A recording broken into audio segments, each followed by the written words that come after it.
봉독해 주신 말씀 느헤미야 7장 17절 18절 말씀 중심에서 성을 건축하는 자라는 제목으로 함께 말씀을 통해 은혜 나누기를 원합니다.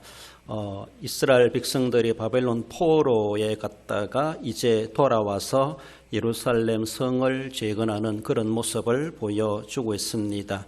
지금 이 시대는 느헤미야가 제3차 귀환자들을 이끌고 예루살렘에 와서 예루살렘 허물어진 성을 재건하는 그런 내용으로 느헤미야가 구성되고 있음을 볼 수가 있습니다. 이때가 어쩌면은 주전 445년 정도, 444년 정도로 그렇게 연도적으로 추정하고 있습니다.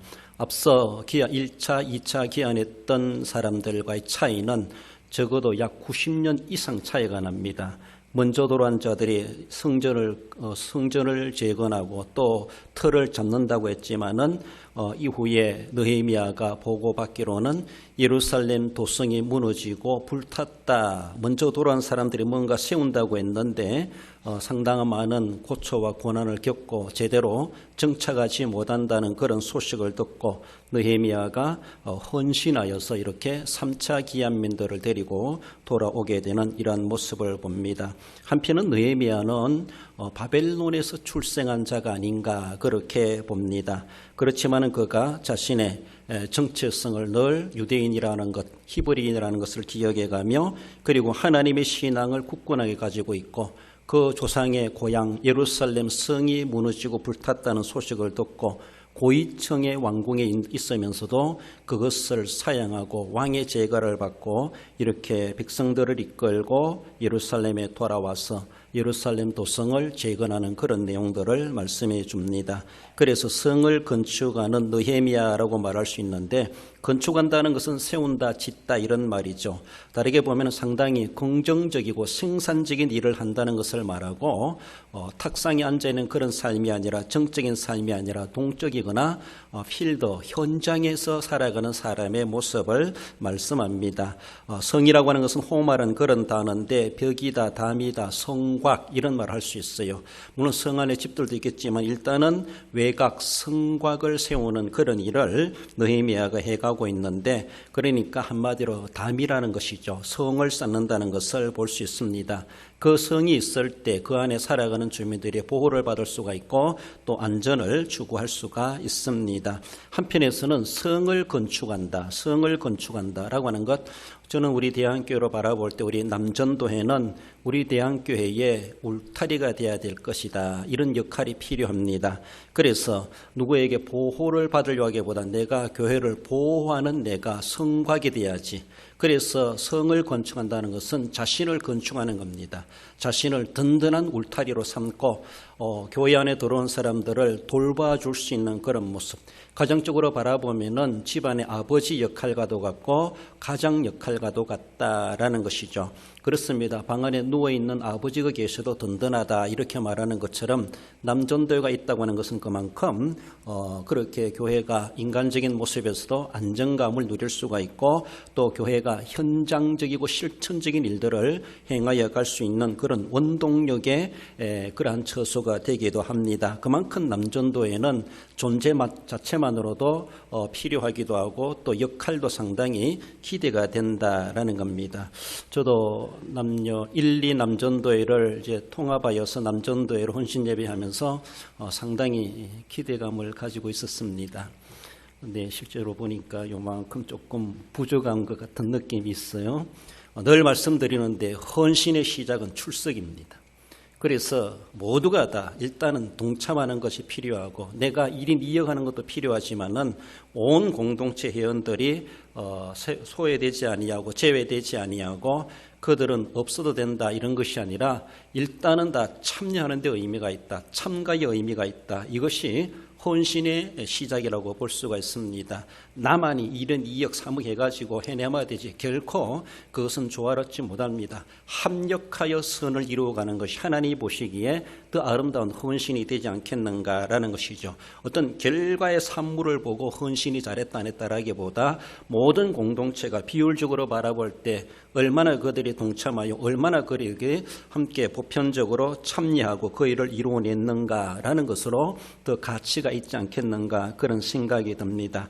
그래서 처음에는 상당히 조금 기대감이 있었고 처음으로 또 1, 2남전도회가 연합하여 하나가 되어서 혼신예배함으로 인하여서 뭔가 좀 색다른 이벤트 같은 그런 모습들도 기대가 되기도 하지만 제가 너무 과하게 기대한 것은 아닌가 그런 생각이 들기도 합니다. 아무튼 달리는 말은 채찍을 맞을 수밖에 없는데 더 달리라고, 나오지 않은 사람들은 아무런 꾸중도 안 듣고 나온 사람들만 꾸중 듣는 모습이 되어서 도리 여러분들은 감사할 수 있어야 됩니다. 내게 이런 말도 해주시는구나 라는 것에 대해서. 아무튼 우리 남전대회는 교회의 성곽가든 역할을 해야 된다는 것이죠. 그러니까 찬바람을 나는 맞더라도 교인들은 찬바람 맞지 않도록 막아주는 자가 되어야 되죠. 바깥에는 어떤 많은 공격들이 주어지기도 하는데 자기의 몸이 상처를 입고 총알바지가 된다 할지라도 안에는 이상이 없도록, 성 안에는 안전하게 평안하게 거할 수 있도록 그 역할들을 우리는 감당해 가는 것이 어쩌면은 기관으로 바라볼 때 남전도의 그만한 역할을 해야 되지 않나라는 것을 볼 수가 있습니다. 실무헌신자들이라는 것이죠. 그러니까 우리 인처로 바라볼 때 손과도 같은 역할, 우리의 지체에서 가장 많이 활동하는 지체가 손이다 이렇게 말하죠. 그렇죠? 이 손을 묶어 둔다라면은 얼마나 일을 해낼 수가 있겠습니까? 손과도 같은 그런 역할, 가장 무슨 문제가 있을 때 가장 먼저 앞서 나가는 것이 손이라고 볼 수가 있죠. 무너져도 손이 먼저 땅에 닿습니다. 그렇잖아요. 넘어져도 무슨 일이 있어도 손이 먼저 나갈 수밖에 없습니다. 이런 모습에서 자연적으로 손이 앞장서는 것처럼 우리 남전대회는 산전 교회의 어떤 좋은 일이든 안 좋은 일이든 그 모든 일에 벌써 가보니까 그 손이 와 있더라, 그 손이 벌써 뻗어져 있더라, 손이 벌써 땅에 닿더라 라고 하는 것처럼 그런 역할들, 그만큼 성이 돼야 되고 성곽이 돼야 되고 그 성을 건축하는 자가 돼야 되고, 그래서 건축자로서 하나님 앞에 우리는 헌신해 가야 할 것입니다. 말씀으로 돌아와서 성을 건축하는 자에 주시는 문제는 일하는 손이 돼야 될 것을 말씀합니다. 17절에 성을 건축하는 자와 짐을 나르는 자는 각각 한 손으로 일을 하며, 남유다 멸망하고 나서 초토화된 예루살렘, 벌써 90여 년 전에 1차, 2차 기한민들이 돌아와서 나라를 재건한다고 하지만은 느헤미야 시대에 보고를 받기로는 제대로 정착하지 못하고 온 사람들도 많은 고난을 겪고 있고 예루살렘 성은 불탔다라는 것을 1장에서 보고를 받게 되죠. 느헤미야가 그것을 알고 나서 왕한테 허락을 받고 내가 고향에 갔다가 오겠습니다. 약속을 받고 왕의 제가를 받고 기한민들을 데리고 3차 기한민들을 데리고 예루살렘으로 돌아옵니다. 그래서 느헤미야 2장 13절에 보면 그가 밤에 일단 와가지고 성을 한번 시찰을 합니다. 순찰을 하죠. 시찰해 보니까 예루살렘 성벽이 다 무너졌고 성문은 불탔더라. 자기가 연락받은 대로 보고받은 대로 실제적으로 예루살렘 성은 무너져 있고 불탔다라는 것이 실제라고 하는 것을 자기의 눈으로 순찰하면서 확인하게 되는 것을 보죠. 이러한 가운데서 그가 이 무너진 예루살렘 성벽을 재건하기 위하여서 이제 시작을 하게 되죠. 건축자재를 구입해야 되고 또 인원을 동원해야 되고 뿐만 아니라 이 성이 왜 무너지고 불탔는가, 상당한 현지의 방해민들이 방해꾼들이 많다는 것에 대해서 이미 말할 수가 있죠. 그래서 그 어려운 처지에서 이런 건축 일을 착공해야만 했고 시작해야만 했다고 하는 것을 볼 수 있습니다. 그래서 느헤미야의 인솔로 건축 일이 착수되게 되고 그리고 아무것도 없는 그런 상태에서 열악한 환경 가운데서 이 일들을 시작하게 되죠. 무엇인가 굽이 되어 있다라면 일하기도 쉬울 겁니다. 솔로몬 성전이 세워진 것은 다윗이라는 사람이 준비해 놓은 것이 있어요. 그래서 어쩌면은 솔로몬은 그도 고생했겠지만은 그저 갖다가 조립하는 정도로만 했다라고 이렇게 말할 수 있다라면은 그것을 준비해 놓은 다윗이 있죠. 그러나 성벽을 재건하는 데 있어가지고 어느 것도 준비된 것이 아무것도 없습니다. 백성들의 마음들도 낙담해져 있고 소망이 없이, 그래서 외부에서 공격하는 그런 사람들로 인하여서 성이 무너진 것처럼 백성들도 마음도 무너져 있었습니다. 하나가 되지 않는 그런 모습 속에서 느헤미야가 이 일을 한다고 하는 것은 상당히 열악한 환경 가운데 시작했다라고 볼 수 있습니다. 하지만 그는 하나님 앞에 기도하며 백성들을 독려하며 속전속결로 이 일들을 이루어내게 되는 것을 볼 수가 있죠. 아무런 인프라도 구축되지 않는, 준비되지 않는 그런 가운데서 이 일들을 한다고 하는 것은 쉬운 일이 아니지만은 한 가지 처음부터 손수 마련해 가면서 그 일들을 행하여 가는 그런 모습을 봅니다. 그렇습니다. 느헤미야 인수라의 백성들은 협조하며 수고를 마다하지 않고 열심히 순종하여 뭔가 하려고 하지만은 이제 내부적인 문제가 아니라 외부적인 문제가 있습니다. 외부적인 문제가 뭔가 하면은 밖에 있는 사람들이 이 공사하는 일을 상당히 방해한다는 것이죠. 어쩌면 그들이 이 성을 무너뜨리고 불타게 한 그런 방화범들이 아니겠는가라고도 말할 수 있는데, 그들의 공격 가운데서 있다 할지라도 그러나 그 일들을 해내야만 한다는 것이죠. 오늘 본문에서는 17절에서는 한 손으로 일을 하며 한 손으로 그들의 손을 가지고 일하는 손으로 만들어가고 백성들로 하여금 주민들로 하여금 일하는 손이 되게 만들었다라는 것입니다. 건축 공사일과 방해자들을 방어하는 이러한 이중고를 가지면서도 부지런히 그들의 손은 일을 했다는 것이죠. 두 손을 가지고 일해도 다 하지 못할 그런 막중한 일임에도 불구하고 한 손으로 일할 수밖에 없고 한 손은 병기를 잡고 방어하는 그런 이중고를 감당해냅니다. 온 몸을 동원해도 참 부족할 수밖에 없지만은 그만큼 이중적인 일들을 감당해내는 그런 모습. 그래서 한 손만 있다고 생각해 보세요. 내가 한 손을 가지고 뭔가 공사를 한다고 했을 때 얼마나 불편하고 힘들겠습니까? 몸으로도 그만큼 고생스럽다, 이중적 고생이다라고 말할 수 있습니다. 그만큼 일하는 고생스러운 일들이 평소답지 못하고 그렇게 어려운 가운데 있다 할지라도 내면적인 모습에서 백성들은 하나가 되어서 순종하게 되고, 그래서 열심히 그들은 일을 하게 되었다라는 것입니다. 세상에는 누가 잘 되는 것을 보지 못하여서 시기하고 질투하는 것은 어느 누구에게나 다 있기도 합니다. 더욱이 이스라엘 백성들이 포로에서 자유로 돌아왔다, 그들에게 다시 정착하여 나라를 세운다, 이렇게 됐을 때 현지에 자리 잡고 있는 그 사람들은 자기들이 가지고 있는 것들을 빼앗길 수밖에 없고 내줘야 되고, 정치적인 모습에서도 그들은 위축을 당할 수밖에 없기에 그들은 또 그들 나름대로 살아남기 위해서 몸부림치는 그런 모습이 있을 수밖에 없죠. 여호수아가 이스라엘 백성들을 이끌고 가나안 땅에 들어가려고 했을 때 여리고 도성을 위시한 여러 현지의 원주민들은 자기들은 거기서 버텨내려고 이스라엘과 전쟁을 할 수밖에 없는 그런 것이 있는 것처럼 이것은 다 인간사 일어날 수 있는 일입니다. 그러나 하나님께서 가나안 땅을 주리라 약속하신 대로 그렇게 싸워주셨던 것처럼 이스라엘 백성을 돌아오게 하신 것은 고레스 왕을 통해서 하나님이 명하신 것이고 하나님의 약속이 성취되는 것입니다. 그래서 주인 없는 땅에 그들이 우리의 땅이다라고 하며 우겨하며 거기 있을지 모르지만은 하나님은 돌아온 귀한 백성들의 그 땅을 차지하도록 그렇게 약속하셨고, 원래 그들이 사는 땅이었고, 그래서 무너진 예루살렘 성벽을 재건하는 것은 하나님의 언약을 성취하는 그런 관점에서 당연히 해야 될 일이었고, 느헤미야는 단순한 애국적인 충성심이 아니라 신앙심을 가지고라도 하나님의 언약이 성취되게 하시는 그 일에 대해서 자신은 그렇게 자신의 직위를 걸고 자신의 인생을 걸고 그 일까지 행하여 할 수 있었던 것을 볼 수가 있죠. 느헤미야를 위시한 모든 사람들이 자신의 손을 움직이고 일하는 손으로 만들었다라는 것이죠.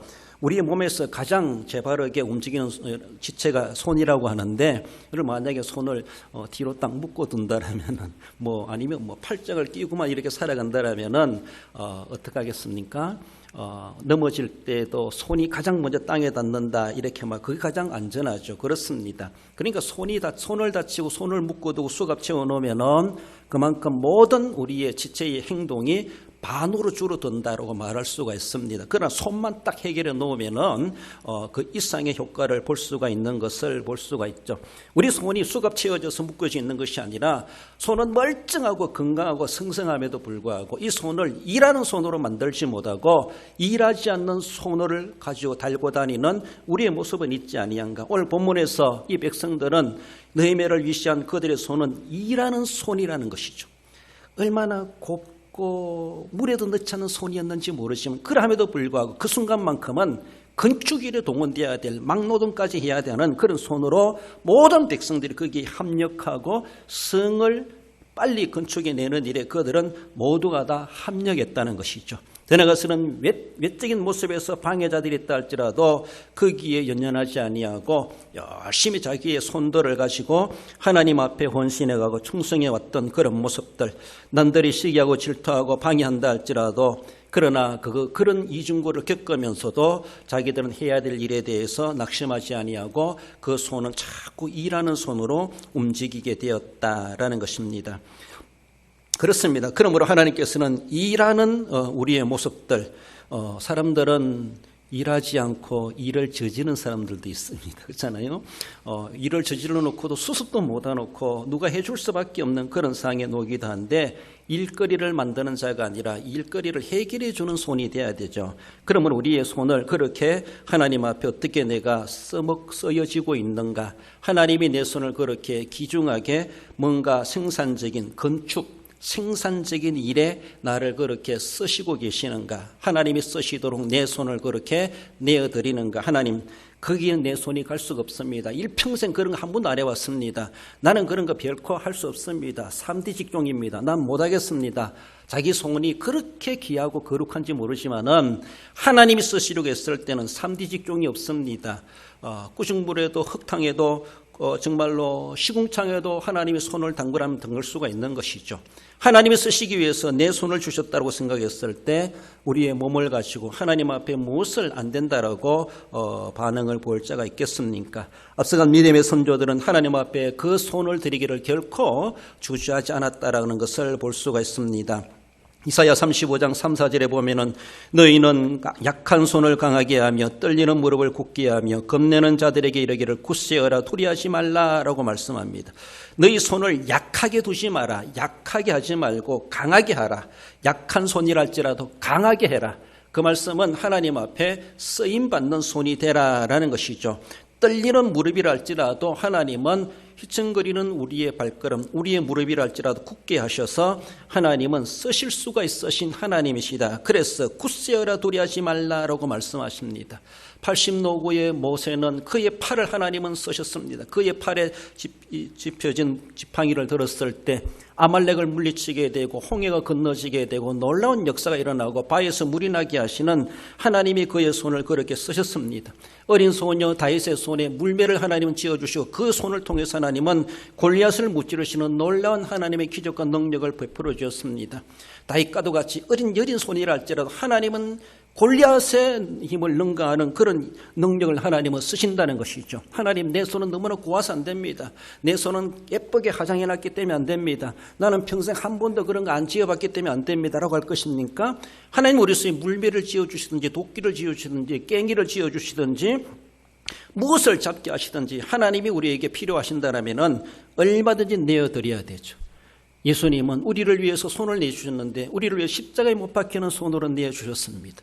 그의 손에 못이 박히도록 내어주셨으므로 말미암아 우리가 그는 대속의 제물이 되셨고 그 대속의 제물의 은혜로 우리가 구원함을 받았다는 사실을 생각해야 되죠. 사도 바울은 그들의 손에 전도지를 가지고 복음을 가지고 세상 곳곳에 다니면서 복음을 전했던 사도들의 손들을 우리는 생각해 볼 때 오늘도 우리도 하나님 앞에 쓰임받을 그런 손들이 있다는 것이죠.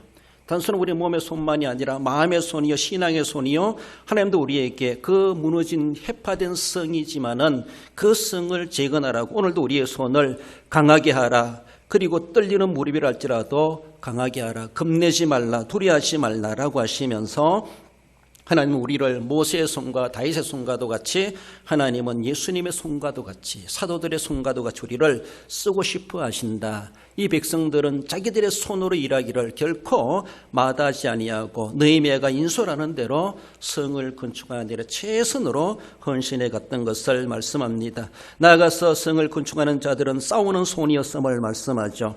17절에 다 각각 한 손에는 병기를 잡았는데 18절에 건축하는 자는 각각 허리에 칼을 차고 건축하며 이 병기는 어쩌면은 한 손에 쥐고 있고 쉽게 사용할 수 있는 그런 무기가 아니겠는가. 그래 창이나 뭐 이렇게 작은 칼이라든가 이런 것으로 보고 있습니다. 그래서 현지 사람들 즉 친바벨론파라고 볼 수가 있죠. 그들의 방해가 끈질기게 계속해서 그들이 도전해 오고 있었다는 것을 말씀하고, 지난 수십 년의 세월 가운데 이런 사람들 때문에 앞서 기한한 백성들이 제대로 정착하지 못하고 성을 세운다고 세웠지만 그러나 다 무너지고 불타버리는 이런 수모까지도 겪었던 것은 아닌가라고 볼 수 있죠. 대표적으로 바라볼 때 느헤미야 2장 19절에 보면 호론 사람 산발락과 종이었던 암몬 사람 도비야와 아라비아 사람 게셈이 이 말을 듣고 우리를 업신여기고 우리를 비웃어 이르되 너희가 하는 일이 무엇이냐, 너희가 왕을 배반하고자 하느냐 하기로. 우리가 와서 일을 하려고 하는데 산발락 그리고 도비야 게셈 대표적인 이 3인방이 나서가지고 친바벨론 파들이죠. 그래 너희들이 왕을 배신하려고 하느냐, 어쩌면 너희면 왕의 재가를 받고 와서 일하는데 그 사실도 알지도 못하고 도리어 그들이 현지에서 자기들의 기득권이 빼앗길는지, 그래서 이 백성들이 자리를 잡고 뭔가 번성해 가려고 하는 것을 계속해서 방해 놓는 그런 작업들을 펼쳐가고 있습니다. 일을 하는데도 방해 놓게 되고 사람들의 위협을 하게 되고, 그리고 밤이나 낮이나 그들은 이스라엘 백성들은 위협을 당할 수밖에 없었습니다. 낮에는 일을 하고 경계를 하고 밤에는 보초를 세워가지고 그들의 밤에 침범하지 못하도록 그렇게 했다. 4장 13절에서 말씀해 줍니다. 느헤미야는 군사들에게 용기를 북돋아 주죠. 계속해서 그들을 용기를 북돋아 주죠. 지휘관으로서. 그렇잖아요. 백성 없는, 군사 없는 지휘관이 뭐 필요하겠습니까? 아무리 지휘관이 뛰어나다 할지라도 지휘관이 뛰어나다고 하는 것은 희야 장병들을 잘 인솔하는 것이죠. 그들이 동요하지 아니하고 그들이 자기가 지휘하는 대로 일사불란하게 움직일 수 있도록 그들을 위로하고 격려하고 그들의 형편을 알아주고 그들로 하여금 용기백비하고 사기충천하게 만드는 것이 지휘관이죠. 그러니까 그들이 온 백성들을 잘 관리해가는 그런 모습에서 느헤미야는 그도 함께 일하면서 또 희야 백성들을 거느리고 그들을 위로하고 그들의 용기를 주고 그들로 하여금 긍정심을 심어주고자 하는 이런 일까지도 느헤미야가 해야만 했다고 하는 것을 말씀하십니다. 그러므로 느헤미야는 그가 자기가 지도자지만 그리고 바벨론에서 왕궁에 있었던 사람이고 왕의 포도주를 책임질 만한 그런 능력 있는 그런 고위적 관리였지만은 여기에 와서는 속된 말로 막노동하는, 건설장에 막노동하는 그런 일까지도 지금 수행하고 있습니다. 그래서 백성들로 하여금 함께 일사불란하게 혼연일체가 되어서 일들을 하게 되고 자신의 어떤 권세를 드러낸다거나 그저 탁상에 앉아가지고 소리만 치는 그런 지휘관이 결코 아니었다는 겁니다. 느헤미야 4장 14절에 보면은 너희는 그들을 두려워하지 말며 지극히 크시고 두려우신 주를 기억하고 너희 형제와 자녀와 아내와 집을 위하여 싸우라 하였느니라. 그렇습니다. 그들이 한 손에는 일을 하는 연장을 쥐고 있겠지만 또 한 손에는 병기를 잡고 있습니다. 이중적인 일들을 감당해내야만 하는 것이죠. 밤에는 일을 못하니까 보초를 세우지만 낮에는 일을 해야 되니까 일하면서도 밤에도 경계를 늦출 수가 없는 그런 모습에서 모두가 다 그 일에 동참하게 되고 적들과 싸워야 하는, 어쩌면은 일하다가도 일거리를 내두고 그들과 싸워야 하는 그런 일들까지도 예상하고 있습니다. 언제 무슨 일이 벌어질지 일촉즉발의 그런 전쟁의 위기 가운데서도 그들은 그 일을 행하였다. 그들은 일하는 손이었으면서 또한 싸우는 손이었다라는 것이죠. 그저 당하고만 하는 것이 아니라 지켜내기 위해서 싸우는 손을 그들은 가지고 있었다는 것을 말씀하십니다. 그러므로 온 백성들이 이 싸우는 일에 동참해 갔던 것을 볼 수가 있죠. 우리 읽어봅시다. 느헤미야 4장 23절입니다. 나나 내 형제들이나 종자들이나 나를 따라 파수하는 사람들이나 우리가 다 우리의 옷을 벗지 아니하였으며 물을 기르러 갈 때에도 각각 병기를 잡았느니라. 그렇습니다. 나나 느헤미야죠. 형제들이나 종자들이나 나를 따르는 파수하는 사람들이나, 그러니까 모든 사람들이 그러니까 집에 있어도 옷을 벗을 수가 없었다는 것이죠. 군장을 해제할 수가 없었습니다. 어떤 군인으로 보면 완전 군장하고 잠을 자더라도 그렇게 자는 것이죠. 완전 군장하고 언제라도 출동할 수 있는, 물을 기르러 갈 때도, 사적인 생활, 가정사를, 가정의 일을 돌볼 때도 항상 그들은 어쩌면은 완전 군장하고 그럴 때도 항상 경계심을 가지고 언제 어떻게 저들이 납치당할지, 언제 저들이 어떤 무슨 봉변을 당할지 알지 못하니까 공적인 일이든 사적인 일이든 밤이나 낮이나 그들을 느헤미야로부터 모든 백성들이 그렇게 그 일에 종자에 이르기까지 모두가 다 함께 싸우는 일에 동참해 갔다라는 것, 이중고를 감당해 가는 것을 볼 수 있습니다. 조건이 좋아야지, 환경이 돼야 되지요. 뭐 건축비가 다 마련돼야지 뭐 일하지요. 그거 누가 못하겠습니까? 다 마련되면은. 그러나 느헤미야는 아무것도 준비되지 않았습니다. 자기들끼리 그것을 해결해 가는 것, 자기들끼리. 그렇습니다.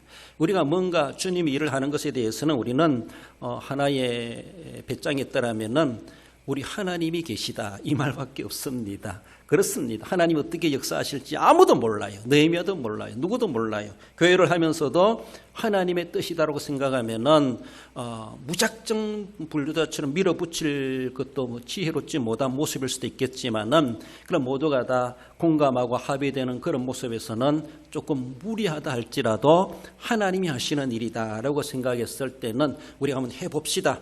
우리가 좀 더 허리띠를 졸라매고 우리 삶을 조금 절제하더라도 한번 해보십시다. 막 이런 자세가 되는 것이죠. 그렇지 않습니까? 느헤미야가 한다고 하는 여기에도 반기를 든다거나 뭔가 부정적인 마음을 가진다거나 해야 안 됩니다. 막 이렇게 의견을 제시할 사람들 얼마나 많았겠습니까? 성경 거기에 대해서 자세히 말해주고 있지 않지만, 그러나 느헤미야 입장에서 바라볼 때 그들이, 그런 사람들도 없잖아, 내부적인 부정적인 사람들도 있겠지만은, 그러나 그 모든 것들을 결과적인 모습에서 다 통합해가지고 나나 형제들이나 종자들이나 파수하는 사람들이나 모두가 다 옷을 벗을 수가 없었다. 그렇죠? 그러면서 어떤 일이든지 그들은 각각 병기를 잡고 항상 그들은 긴장감을 가지고 그렇게 공사를 하고 일들을 감당해 갔다라는 것을 말씀하십니다. 누가 해주기를 바라는 것이 아니라 자기가 자기의 안정과 자신의 가족들과 자신의 일들을 손수해 가야 되죠. 누가 준비해 주길 바라는 것이 아니라 내가 준비해 가지고 내가 해야 되는 것이죠. 그렇습니다. 이런 모습 속에서 그들은 그렇게 합력하여서 열심히 공사하면서도 열심히 싸우는 손으로서 그들은 결코 내려놓지 않았고, 싸우는 손에서도 강하여 그 손을 강하게 했다라고 하는 것을 말씀하십니다. 우리로 바라볼 때는 영적인 싸움이다라고 말할 수가 있죠. 마귀가 장난을 걸지 않는다면 얼마나 좋겠습니까? 미혹을 하고 유혹을 하지 않는다면 얼마나 좋겠습니까? 우리 좀 내버려 두면 얼마나 좋겠습니까? 그냥 성령의 역사만 가지고 받고 우리가 살아간다면 얼마나 좋겠습니까? 그러나 성령이 강하게 역사하고 우리에 감동 주시는 만큼 또 반면에 사탄도 우리를 강하게 도전하고 우리를 공격한다라고 볼 수 있습니다. 그러니까 우리는 분별을 잘해야 되고, 어떻게 하면은 자꾸만이 긍정적인 마음 갖기보다는 눈에 보이는 건 현실적이기 때문에 마귀의 소리가 더 실제적으로 들릴 수가 있습니다. 그것이 진짜처럼 들릴 수가 있습니다. 눈앞은 그렇습니다. 눈앞에 보이는 건 사실 그게 맞아요. 주님의 말씀보다 마귀의 말이 더 맞습니다. 실제적인 모습에서는 그렇습니다. 그러나 마귀는 결과적인 모습, 우리를 망하게 하기 위해서 그렇게 하는 것이고, 우리가 볼 때는 대도 알 일 같지만 주님이 말씀하시는 것은 그는 우리를 성공하게 하기 위해서 하나님이 주시는 일이라는 것을 우리는 생각해야 되는데, 당장 눈에 보이는 것 가지고 주님의 말씀보다 마귀 말이 더 맞는 것 같다, 이게 더 현실적이다, 이게 우리의 형편이다, 우리의 사정이다, 우리는 어쩔 수 없다, 마귀 말까지는 심할지 모르지만 어쩔 수 없다는 것이죠. 이것이 우리에게 얼마나 많이 갈등으로 주어지는지 몰라, 일을 하면서도. 그러니까 싸워야 되는데 싸움을 포기하고 저들이 공격하지 않을 때만 합시다, 이런 것이죠. 그러니까 공격 안 하기를 기다리는 것이죠. 공격 안 한다고 공격 안 하는 겁니까?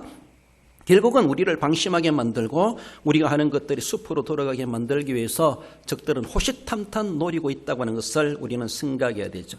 예수님도 우리를 절대로 포기하지 않으시지만은 마귀도 우리를 절대로 포기할 존재가 아니다라는 것을 우리는 생각해야 돼. 그래서 결국은 우리 주님께서 승리하신 것처럼 우리를 마귀의 손에서, 포기하지 않은 마귀의 손에 우리를 결국은 이끌어내시고 우리를 승리자로 만드시는 주님의 궁극적인 결과가 있겠지만은, 그 결과에 참여하게 부끄럽지 않도록 나는 얼마나 영적인 싸움을 내가 하면서 대처해 가면서 해야 할 일하는 손으로서 일들을 감당했고 얼마나 성을 쌓아왔는가라는 것을 우리는 생각해 보고 주님 앞에 그렇게 섬겨갈 수 있어야 할 것입니다. 그러므로 그들은 그렇게까지도 양손을 내려놓지 아니하고 싸우는 손이든 일하는 손이든 섬겨가면서 성을 건축하게 되었다는 것을 말씀합니다. 마지막으로 성을 건축하는 자는 감사의 손을 가졌어 있음을 말씀합니다. 18절에 보면은 건축하는 자는 각각 허리에 칼을 차고 건축하며 나팔 부는 자는 내 곁에 섰었느니라고 말씀합니다. 모두가 다 합심하여서 책임을 감당하여 마침내 성이 완공되게 된 사실을 말씀하죠. 우리 느헤미야 6장 15절 16절 읽어봅시다. 성벽 역사가 52일 만인 엘룰월 25일에 끝남에 무리에 우리 모든 대적과 주위에 있는 이방 족속들이 이를 듣고 다 두려워하여 크게 낙담하였으니 그들이 우리 하나님께서 이 역사를 이루신 것을 알미니라. 할렐루야. 그렇습니다. 어쩌면은 52일 만에 느헤미야가 와가지고 일을 시작하면서 그 열악한 환경 가운데서 안팎으로 고초를 겪어가면서 이렇게 52일 만에 성을 완공하게 되었다.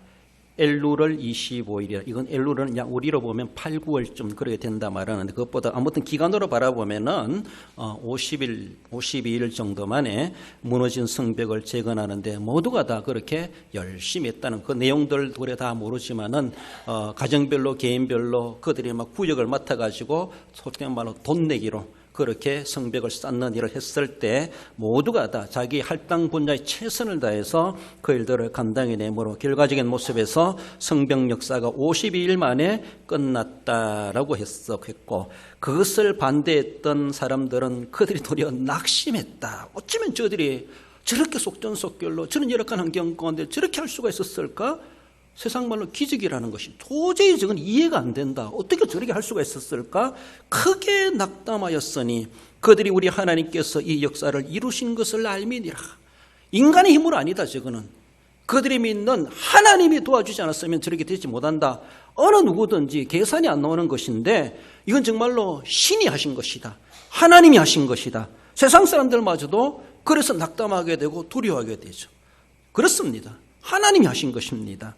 온 백성들의 열심히 양손을 가지고 아끼지 않고 일을 했을 때에 하나님은 그들의 손을 어쩌면은 갑절의 능력을 발휘해 갈 수 있도록 그 일을 행하도록 하지 않았겠는가. 밤낮 쉬지 아니하고 그들은 일하면서 병기를 들고 경비하면서 그 일들을 행하여 갔을 때 마침내 그렇게 끝낼 수가 있었다. 얼마나 귀한 모습인지 그렇게 말씀하십니다. 건물을 짓다가 중단된 그런 건축들 보면은 부도난 그런 건물도 참 흉하기도 하고 저거 다시 세우기도 돈 들고 부숴내기도 돈 들고 그동안 돈 들어간 것도 아깝고 그런 건물들이 주변에 있는 것을 볼 때 얼마나 안타깝습니까? 그것을 보면서 느헤미야는 얼마나 안타까워했는지 몰라요. 그것을 허물어진 것을 볼 줄 아는 눈도 필요하고 허물어진 성벽을 보면서 가슴 아파하는 것도 너무나 귀한 겁니다. 더 나아가서는 그 허물어진 성벽을 내가 세워야지, 내가 뭔가 해봐야지, 이런 헌신의 결단을 하는 것은 더욱더 쉽지 않습니다. 너무나 귀한 것이죠. 그것을 볼 줄 알아야 돼요. 그것을 느낄 줄 알아야 됩니다. 그렇다면 알고 느낀 것을 내 의지적으로 어떻게 할 수 있을까? 난 어떻게 할 수 있을까? 느헤미야라고 무슨 방도가 있겠습니까? 함께 있는 백성들이 다 함께 동참했을 때 지도력을 발휘했을 때 그 지도력에 따라서 백성들은 인솔을 받고 한 가지 한 가지 순종해 갔을 때 속된 말로 돈 내기를 한다 할지라도 자기들의 할당 분야로 최선을 다해서 그렇게 할 수가 있어가지고 결과적인 모습에서 모두가 다 하나님을 송축하며 감사하며 세상 사람들이 바라볼 다 하나님이 하신 일이다. 이렇게 그들 스스로가 놀랄 정도로 그런 하나님의 놀라운 역사와 기적을 우리도 경험할 수 있다라는 것이죠. 그 하나님의 기적의 결과의 체험은 내가 보는 데서 시작됩니다. 내가 느끼는 데서 시작되는 것이죠. 내가 벽돌 한 장 만들어내는데 거기에서 시작된다는 것이죠. 하나님은 그것을 이루어내신다라는 것입니다. 그렇습니다. 그래서 모든 백성들이 완공해놓고 수문학 광장에 모여가지고 에스라는 그들 앞에서 율법을 펼치고 온 백성들이 하나님 앞에 송축하는 그런 내용들이 느헤미야서에 나오는 것을 봅니다. 대표적으로 읽어봅시다. 8장 6절 에스라가 위대하신 하나님 여호와를 송축하며 모든 백성이 손을 들고 아멘 아멘 하고 응답하고 몸을 굽혀 얼굴을 땅에 대고 여호와께 경배하니라. 할렐루야. 그렇습니다. 얼마나 귀한 일이겠습니까? 그 준공식이 얼마나 감격스럽겠습니까? 얼마나 눈물겨웠겠습니까? 지난 50일 정도밖에 안 되지만 짧지만은 짧은 역사가 50년 지나갈 정도로 자신의 인생을 들이면서 그것을 완공해 내기 위해서 했던 그런 역사들을 생각해 볼 때에 약 50일 정도밖에 안 된다고 하죠. 50일 동안 정말 반땀 설쳐가면서 일했던 것을 생각하며 그들이 여호와를 송축하는 것이 얼마나 대단했겠는가.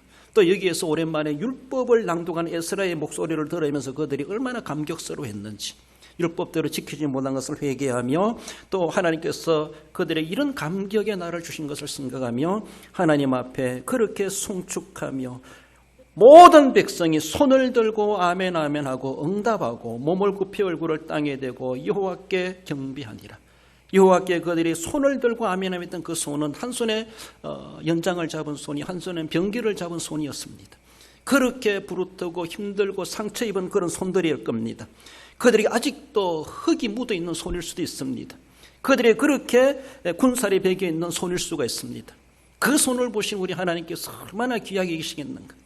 곱고 아름다운 손이 아닐 수 있습니다. 그렇지만은 하나님 앞에 하나님의 일의 역사에 그들이 적어나마 그렇게 헌신하고 쓸 수가 있었다는 것, 그 손이 얼마나 하나님이 보고 싶으시겠는가. 예수님의 목자건 난 손이 얼마나 흉하게 보이겠습니까? 그러나 그 손이 있었기 때문에 우리는 구속함을 받았고 그 손이 얼마나 자랑스럽습니까? 예수님의 곱지 못한 그 손, 흉터가 있는 그 손, 그것이 바로 나를 구원해 주신 나의 대속물이 되셨다는 것이 하나의 흔적이라는 것이죠. 사도 바울은 내 몸에 그리스도의 흔적을 가졌노라라고 말하는 것처럼 우리는 교회를 섬기면서 하나님 나라를 섬기면서 어떤 내 손바닥이라도 내 몸이라도 그런 군살이라도 하나 배기고 있는가, 어떤 상처라도 입은 것이 있는가, 어떤 흔적이 있는가라는 것을 우리는 생각해 봅시다. 그저 곱고 고운 그런 손만이 아니라, 그런 신앙생활만이 아니라 정말 산전수전 겪는다 할지라도 현장에서 싸우고 현장에서 일하고 남들처럼 그렇게 평안한 신앙생활 못한다 할지라도 정말로 그 손 가지고 주님 앞에 갔을 때 우리 주님은 그 손을 만져주시면서 네 손이 너의 헌신의 증거로다라고 생각해 말씀하신다면은 얼마나 감격스럽겠습니까? 그렇지 않습니까? 내가 너에게 손을 준 것이 참 보람스럽다라고 생각하신다면은 우리는 얼마나 그런 말씀을 들을 수 있다라면 얼마나 감격스럽겠는가라는 것입니다. 흠상궂은 손을 가지고 주님 앞에 간다 할지라도 천국에 가면은 가장 아름다운 손으로 하나님께서 우리를 그렇게 다듬어 주지 않겠는가. 그렇습니다. 그들은 결국은 그 감사의 손은 흠상한 그런 손일 것입니다. 하지만은 하나님은 그들의 손을 들어 감사하는 그 모습, 아멘하는 그 손의 모습을 보시면서 하나님 얼마나 하나님도 감격스러워하지 않으셨겠는가라는 것입니다. 모든 과정을 견디고 싸우고 수고를 감수하며 이겨낸 이들이 가진 손이 진정한 감사의 손이었다라는 것입니다. 하나님 감사합니다. 이렇게까지도 하게 하시니 감사합니다. 우린 그런 감사를 할 수 있어야 할 것입니다. 마지막으로 읽어봅시다. 시편 63편 3절 4절입니다. 주의 인자하심이 생명보다 나음으로 내 입술이 주를 찬양할 것이라. 이름으로 나의 평생의 주를 송축하며 주의 이름으로 말미암아 나의 손을 들리이다. 할렐루야. 그렇습니다. 하나님 앞에 내 손을 들기에 부끄럽지 않는 그 손 가지고 내가 무엇을 해왔던가. 우리 주님 앞에 일하는 손이요 싸우는 손이요 감사의 손이 되어서, 그래서 주님 내 손을 듭니다. 내 손을 보시옵소서. 내 손을 잡아주시옵소서. 내 손을 받아주시옵소서. 우리 주님은 그 손을 모아서 기도하는 그 기도를 들으실 수밖에 없고 그 손으로 무엇을 한다 할지라도 모든 일이 형통케 하시는 하나님의 놀라우신 은혜가 있을 것이다 라는 것. 이 성은 남이 아니라 내 자신이고 내 성을 내가 건축해야 되고 내가 교회의 울담이 되어서 모든 사람들을 내가 안전하게 하고 막아주고 이단과 사이비와 또 불신의 세력들과 영적인 싸움과도 해가면서 교회를 지켜내시고 진리를 사수해내시고 하나님의 나라를 더 아름답게 번창케 하시는 데 귀중하게 쓰임받을 수 있어야 할 것입니다. 결론적으로 읽어봅시다. 주님의 성벽 교회를 세우기 위해 손을 강하게 하여 일하며 힘다하여 선한 싸움 싸워 교회를 지키고 보존하는 데 헌신함으로 승리를 거두어 감사하는 성도가 됩니다. 우리 남자대원뿐만 아니라 모든 성도 여러분들께서 진정코 내 생명 다는 그날까지, 내 손이 달려있는 그날까지, 움직일 수 있는 그날까지 내가 일하는 손으로, 싸우는 손으로 결국 하나님 앞에 감사하게 부끄럽지 않는 아멘으로 송축하는 그런 손이 되겠습니다. 헌신을 결단하시고 그리고 주님 앞에 귀중하게 쓰임 받으시고 주님 앞에 위로 받으시고 하늘의 상급을 소망하게 합당한 우리 모든 성도, 우리 남전대원 여러분들 되시기를 주님의 이름으로 축원드립니다.